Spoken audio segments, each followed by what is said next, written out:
सुस्वागतम सगळ्यांना. कसे आहात? तर स्वागत आहे तुमचं आज एका नवीन रेसिपीमध्ये.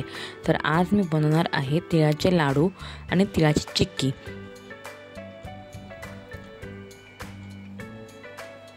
तर त्यासाठी मी कढई घेतली आहे. कढई गरम झाली की त्यामध्ये मी अर्धा किलो तीळ घातलेत. तीळ व्यवस्थित भाजून घेऊया.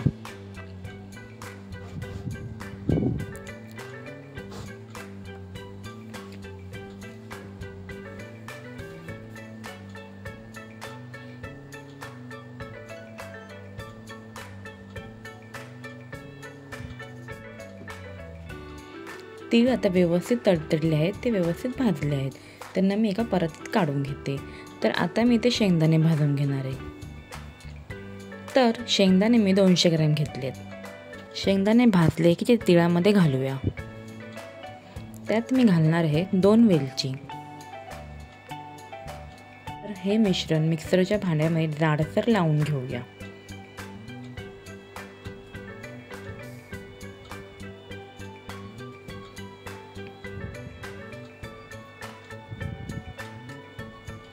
तर कढईमध्ये 1 चम्मच तूप घालूया. तूप व्यवस्थित विरघळलं की त्यामध्ये मी घालणार आहे 700 ग्रॅम गूळ. तर मी अर्धा किलो तीळ घेतले होते, 200 ग्रॅम शेंगदाणे घेतले होते, म्हणून मी घालणार आहे 700 ग्रॅम गूळ.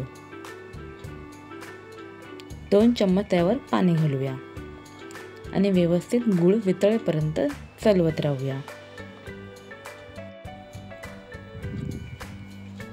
गुळाचा आता पाक बनत आहे. गुळाच्या पाकाला छान अशी उकळी आली आहे.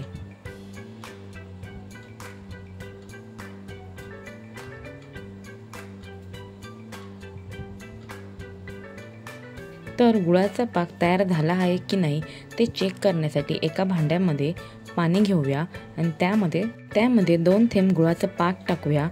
गुळाचा पाक व्यवस्थित फिरतोय म्हणजे तो तयार झाला आहे. तर आता त्यामध्ये बारीक केलेले तीळ आणि शेंगदाणे घालून घेऊया आणि व्यवस्थित मिक्स करून घेऊया.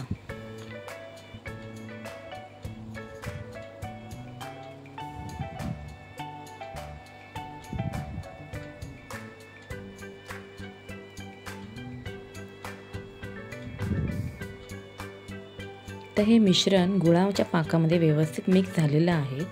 तर आता मी अर्ध्याची चिक्की बनवणार आहे आणि अर्ध्याचे लाडू बनवणार आहे. तर लाकडी पाटावर तूप लावून घेऊया आणि त्यावर हे मिश्रण व्यवस्थित पसरून घेऊया आणि त्याच्या वड्या पाडून घेऊया.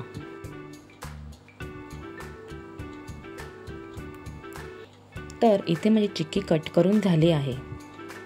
तर आता उरलेल्या अर्ध्या मिश्रणाचे मी लाडू वळणार आहे.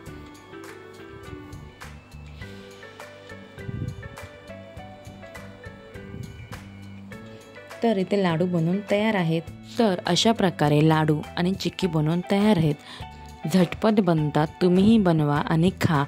आणि तुम्ही बनवले की नाही हे मला कमेंटमध्ये कळवा. रेसिपी आवडल्यास like, share, subscribe. Thank you for watching.